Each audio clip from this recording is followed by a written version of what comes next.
अस्सलामुअलैकुम ख़वातीन व हज़रात, हमारे शो स्पोर्ट्स कॉर्नर में बहुत बहुत खुशामदीद। आज हम डिस्कस करेंगे पाकिस्तान और इंडिया का मैच, जो कि बड़ा सनसनीखेज़ मैच था, लेकिन बदकिस्मती से पाकिस्तान ये मैच हार गया। लेकिन पाकिस्तान ने इंडिया को बहुत टफ टाइम दिया। वो कहते हैं ना उर्दू में, दिले नातवान ने मुकाबला खूब किया। हम आपके लिए लाए हैं एक walk through innings by innings. हम पहले पहली इनिंग्स डिस्कस करेंगे और उसके बाद we'll move on to the next innings. तो पहली इनिंग्स के बाद थोड़ी बहुत हमें डिसअपॉइंटमेंट हुई थी। बिल्कुल कोई उम्मीद नहीं नज़र आ रही थी। बाबर आजम का जल्द आउट हो जाना भी एक इसकी वो वजह थी। उसके बाद रिजवान भी मैच को आगे नहीं लेके चल सके, जिसकी वजह से फैंस मज़ीद डिसअपॉइंट हो चुके थे।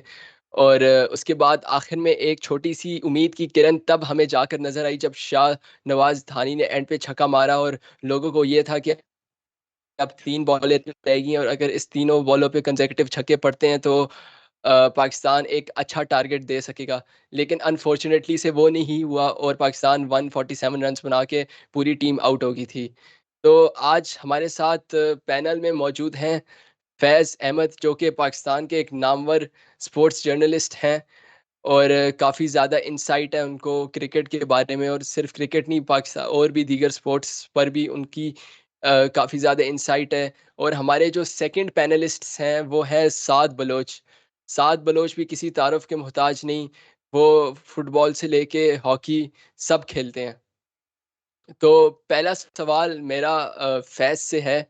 फैज़, पिच के बारे में कहा जा रहा था, सुनने में आ रहा था कि नॉर्मली जो पिच होती है दुबई की, ये पिच उससे थोड़ी डिफरेंट है। Even during the match commentator ने पॉइंट आउट किया था कि जो पिच का क्यूरेटर है, उसने इस दफ़ा पिच थोड़ी बाउंसी की है as compared to all previous records.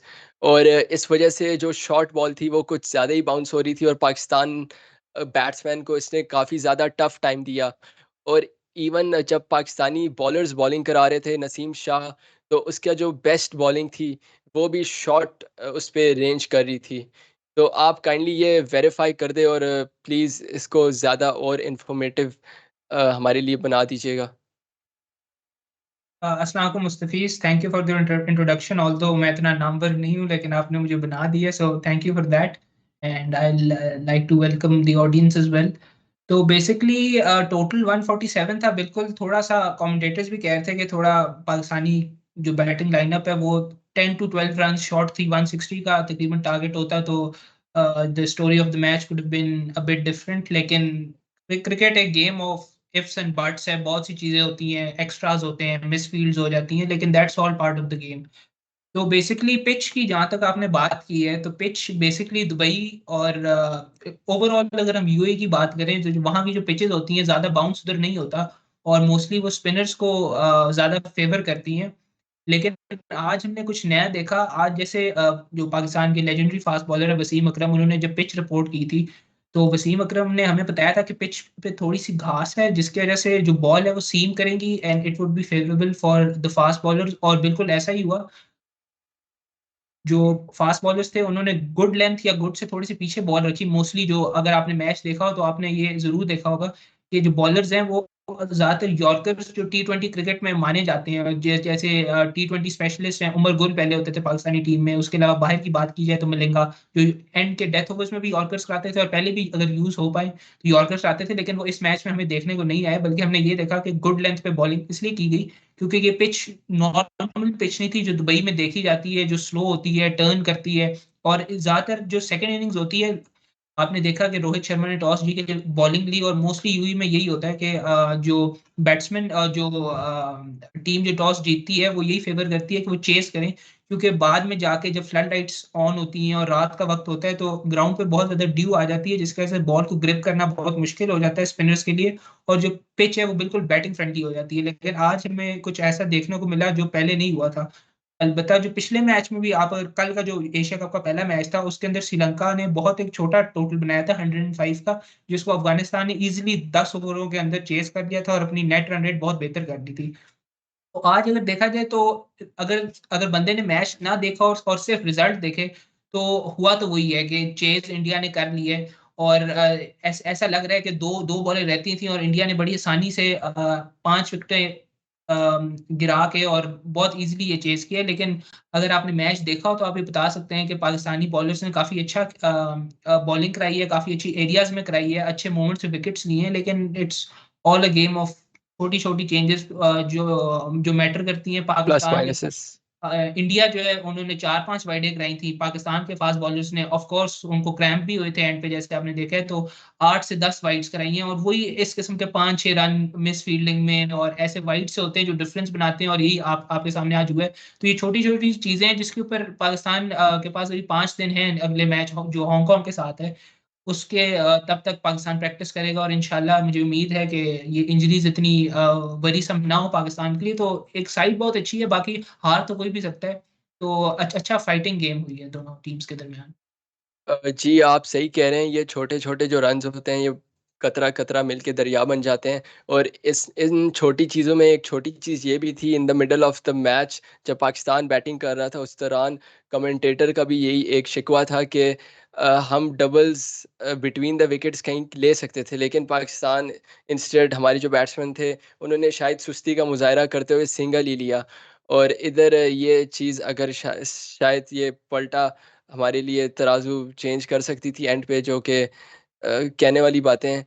और दूसरी बात, हमने डेफिनेटली जो पिच थी वो ऐसी थी कि जो बॉलर्स ने शॉर्ट बॉल बहुत ज़्यादा करवाई फ्रॉम बोथ साइड्स, पाकिस्तान और इंडिया। और एक सवाल मैं आपसे ये पूछूंगा कि जो शॉर्ट बॉल्स थी, पाकिस्तान का कोई भी बल्लेबाज उसको सही से फेस नहीं कर पा रहा था। इसमें किधर पाकिस्तान क्या क्यों लैग करते हैं? क्यों पाकिस्तान के इतने अच्छे-अच्छे बैट्समैन हैं, इवन बाबर आज़म और बाकी जो बैट्समैन हैं, वो भी नहीं फेस कर पा रहे थे शॉर्ट बॉल को, इसकी क्या वजह है? बेसिकली जो मैंने आइडेंटिफाई किया और जितनी मेरी नॉलेज है उसके मुताबिक तो ये है कि जी पाकिस्तान की जो मोस्टली जो क्लब क्रिकेट होती है और इवन जो डोमेस्टिक लेवल पे क्रिकेट होती है उसके अंदर पिचेस में उस लेवल का बाउंस, जो ये यूएई में भी जितना भी बाउंस हो रहा था, इस लेवल का भी bounce I don't think so कि किसी क्रिकेट की पिच पे होता है। जो पाकिस्तान के डोमेस्टिक सर्किट में मानी जाती है कि सबसे बाउंसी या तेज पिच है, वो है इस्लामाबाद का डायमंड क्रिकेट ग्राउंड, जिसका अब नया नाम है house of northern cricket ground. तो उसकी पिच मानी जाती है कि अगर किसी बैट्समैन को आपने उसको टेस्ट करना है तो इस पिच पे उसको फर्स्ट क्लास का मैच खिला दें, और अगर वो परफॉर्म करता है तो he could play in Australian conditions और उस किस्म की जहां काफी ज्यादा बाउंस करता है। तो मेन जो मुझे मसला लगता है वो तो यही लगता है कि जो हमारे बैट्समैन है, बैटर्स हैं, वो जब वो रैंक खेल के आते हैं अंडर 13, अंडर 16, अंडर 19, तो अगर उनके बाहर के टूर्स होंगे ऑस्ट्रेलिया जैसे मुल्कों के, न्यूजीलैंड जैसे मुल्कों के, जहाँ बॉल ज्यादा बाउंस करती है, आपने देखा होगा।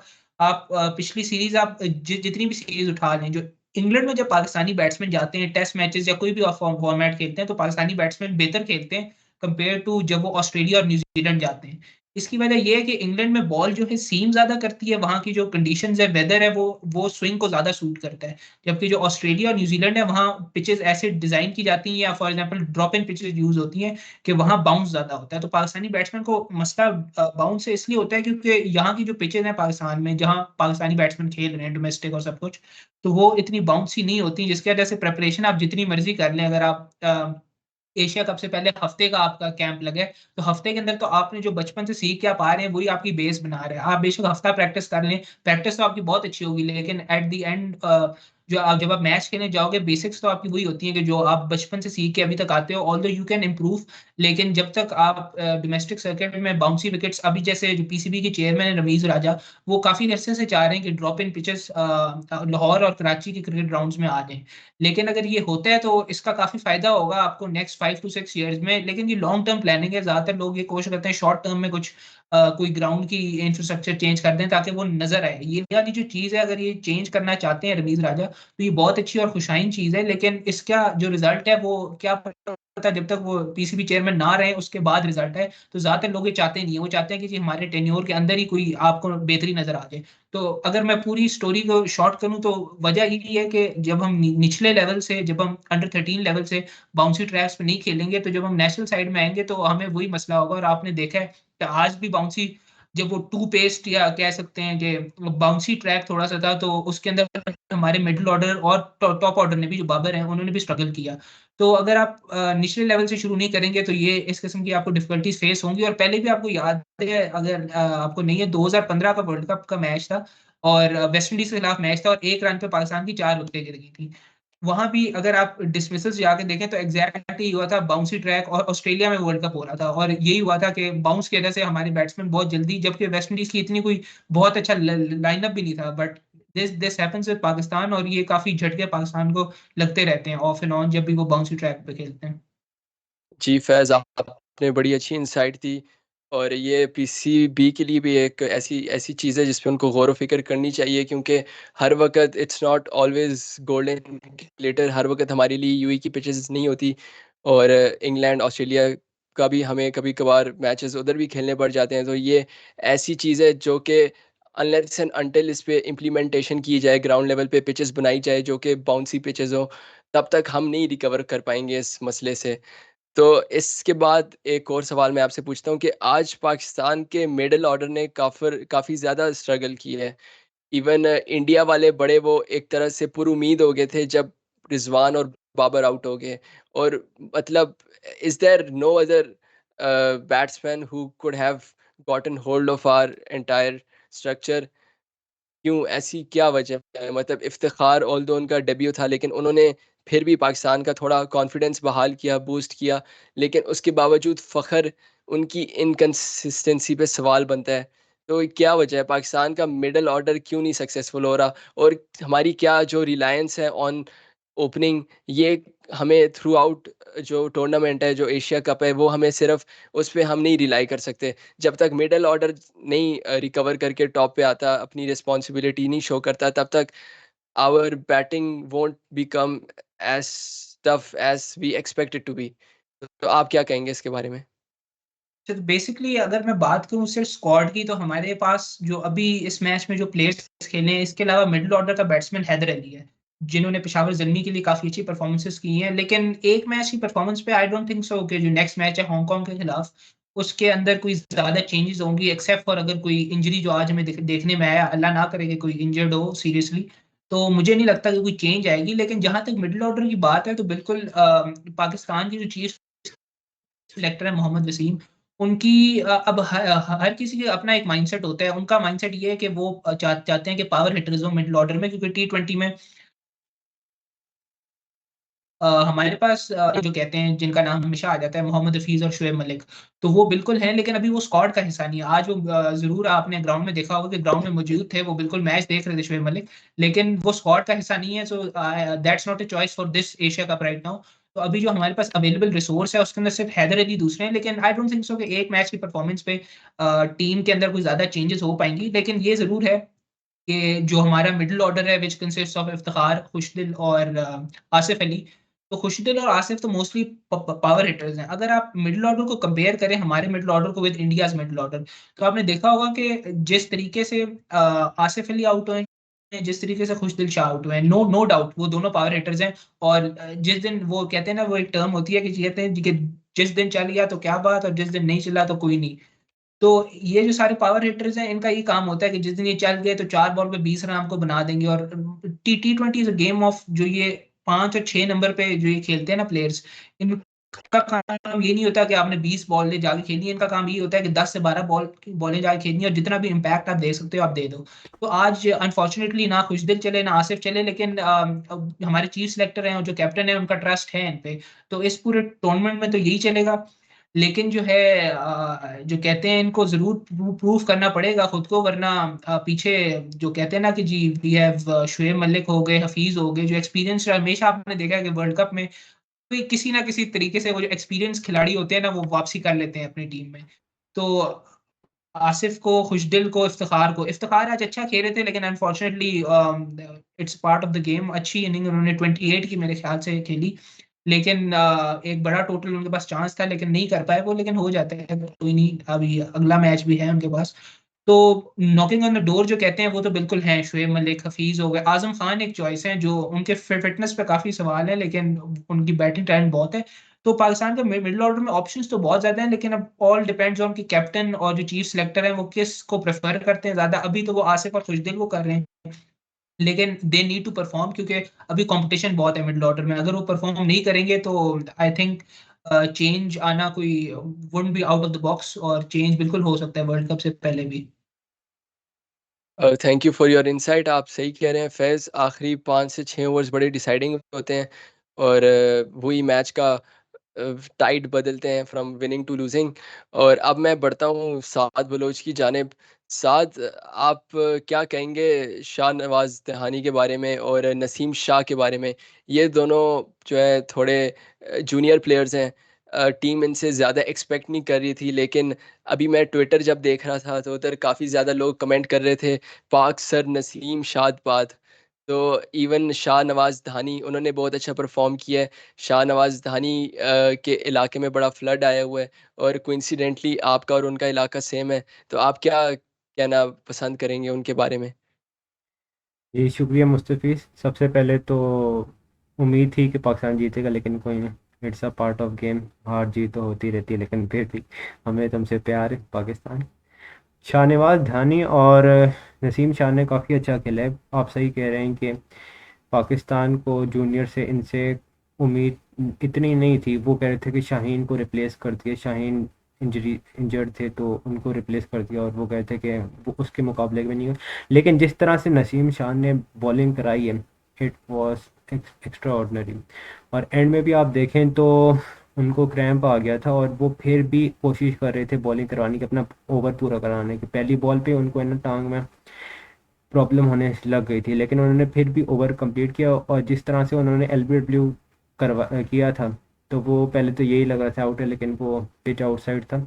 लेकिन I think it was extra ordinary. और जहाँ तक दानी की बात है, तो उन्होंने भी अच्छा खेला है और अच्छी बॉलिंग की है। बिल्कुल भी उम्मीद नहीं थी कि वो इस तरह से ना शाहीन को मतलब रिप्लेस कर पाएंगे। एक लिहाज से देखा तो उन्होंने अच्छा रिप्लेस किया, और पाकिस्तान के हाथों में था। पाकिस्तान पहले जब बैटिंग एक इनिंग ख़त्म हो चुकी थी, तो हमें इतनी उम्मीद नहीं थी। हमने कहा कि जैसे फैज़ कहते हैं शॉर्ट ऑफ 10-20 रन्स, तो हमें लग रहा था कि पाकिस्तान हार जाएगा। लेकिन बीच में जब कोहली आउट हुआ, फिर रोहित शर्मा आउट हुआ, तो हमें उम्मीद होने लग गई थी। लेकिन फिर आखिरी में कुछ ओवर में, जैसे कि 12 बॉलों पे 19 रन चाहिए थे, तो आई थिंक वो रोक सकते थे अगर वो रऊफ का ओवर थोड़ा सा सेट हो जाता और उसमें बाउंड्रीज हम रोक लेते। तो जहाँ तक बात है धानी और नसीम शाह की, दे प्लेड एक्स्ट्रा ऑर्डनरी। अच्छा, सही कह एक रहे हैं पॉइंट मैं ऐड करना चाहूंगा कि मिडिल ऑर्डर की मैं बात कर रहा था, तो एक पॉइंट मैंने मिस किया कि पाकिस्तान को उसमें पावर इन कंडीशन में पावर हिटर्स की जरूरत नहीं, सेंसिबल पावर हिटर्स की जरूरत है। कि आपने कंडीशंस में, तो नहीं। आप कंपेयर करें कि हमारे जो पावर हिटर्स हैं उनके, फॉर एग्जांपल जो हार्दिक पांड्या हैं। हार्दिक पांड्या एक ऐसे प्लेयर हैं जो कह सकते हैं कि फुल बॉलर भी है और एक फुल बैट्समैन भी है, ऑलराउंडर। आपका टीम में हो तो as a sixth option, as a sixth bowling option भी है, और मिडिल ऑर्डर में वो एक बैट्समैन की जगह ले रहे हैं। कि मतलब आपको ना एक प्रॉपर बैट्समैन खिलाने की जरूरत है और ना एक प्रॉपर बॉलर की खिलाने की जरूरत है। आज उन्होंने 3 विकेटें ली, और बैटिंग से भी कह सकते हैं 17 बॉलों पे उन्होंने 33 रन बनाए हैं। तो ये डिफरेंस है जो दोनों टीम के ना। आज मिडिल ऑर्डर में जो मेन डिफरेंस था ना, कि उन्होंने पावर हिटिंग की है, लेकिन सेंसिबल पावर हिटिंग की है। उन्होंने ये एग्जैक्टली। नहीं देखा कि जी आओ और मारो आके हर बॉल पे, जो आज हाँ हमारी अप्रोच लगी है मिडिल ऑर्डर की। तो उन्होंने जो पावर हिटिंग की है that was more sensible as compared to our power hitter. आपने उनको भी देखा है रविंद्रा जडेजा को, तो उनको 4 पे आज भेजा गया था जो उनका नंबर नहीं है। अ, वो इसलिए भेजा गया था कि मोहम्मद नवाज को वो टैकल कर पाए, क्योंकि वो भी लेफ्ट आर्म स्पिनर है। तो ये काफी सेंसिबल और काफी अच्छा डिसीजन था इंडियन मैनेजमेंट का, और ये this prove to be the difference I think in the two teams. Exactly. Most definitely Hardik Pandya ने पाकिस्तान को माजी में भी बड़ा अपनी पावर हिटिंग से खतरे का वो बायस बने हैं पाकिस्तान के लिए। और इसी से हम एक और सवाल की तरफ बढ़ते हैं, वो ये कि इंजरीज पाकिस्तान टीम में बहुत ज़्यादा हो रही हैं। इवन आखिरी ओवर में जब नसीम शाह बॉलिंग कर रहे थे सेकंड लास्ट ओवर में, तो उनको क्रैम्प पड़ गया था और वो he was fighting the pain. नज़र आ रहा था फोर्थ बॉल पे कि इसके बाद मजीद बॉलिंग नहीं होती, उनको छक्का भी पड़ गया था जडेजा से, लेकिन he was still very persistent and he was trying to fight the pain. और पाकिस्तान में और भी आप टीम में देखते हैं और काफ़ी ज़्यादा इंजरीज हैं, तो why are there so many injuries? Is it the weather? Dubai का वेदर काफ़ी जो है आपको पता है कि very warm weather as compared to जो पहले इनका वो था जहाँ पे नीदरलैंड ये गए थे, और उधर का थोड़ा ठंडा वेदर कह सकते हैं आप। तो is this sudden shift of the weather which is affecting our players? So what is your take on this, Faiz? तो फर्स्टली इसकी काफ़ी वजूहत हैं। मेनली जो मुझे वजह ये लगती है कि पाकिस्तान पिछली आखिरी सीरीज़ जो अभी चंद दिन पहले था नेदरलैंड्स में, जो यूरोप की एक कंट्री है, तो वहाँ का मौसम आप कंपेयर करें और यूएई या दुबई का मौसम कंपेयर करें तो उसमें ज़मीन और आसमान का फ़र्क है। वहाँ आपके बॉलर्स को बेशक आपने 10 ओवर भी कराने हो तो वो इतना टायरसम नहीं होता जितना दुबई के अंदर 4 ओवर कराने हैं, क्योंकि बहुत ज़्यादा ह्यूमिडिटी है, वेदर का बहुत डिफरेंस है। और एकदम से जब आप एक तो ये होता है ना कि बीच में महीने डेढ़ का गैप हो तो आप थोड़ा सा पाकिस्तान वापस आके आप थोड़ा उस वेदर में कह सकते हैं कि एक्लिमेटाइज हो जाते हैं, लेकिन वो नहीं हुआ। एकदम से वो नेदरलैंड्स थे और वहां से सीधा वो यूएई चले गए।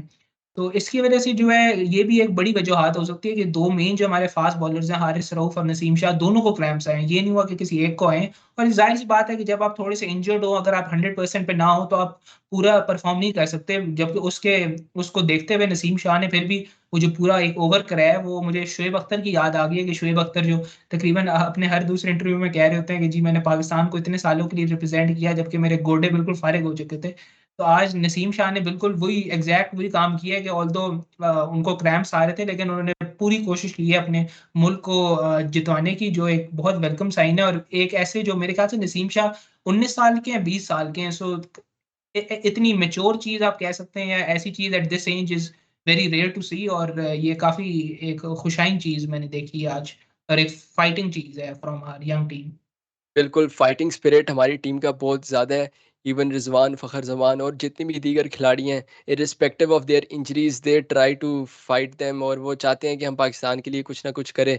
इवन अहमद शहज़ाद, उनके बारे में फाइटिंग स्पिरिट उनका बड़ा मशहूर गुज़रा है। आपने शायद उनकी वो छोटा-सा एक एनेक्डोट है, वो भी सुना हो। तो वो फिर किसी और दिन डिस्कस करेंगे। So that was it viewers from our sports corner. उम्मीद है आपको पसंद आया होगा हमारा analysis. So stay tuned with us for until next time. Allah Hafiz. अल्लाह हाफ़िज़।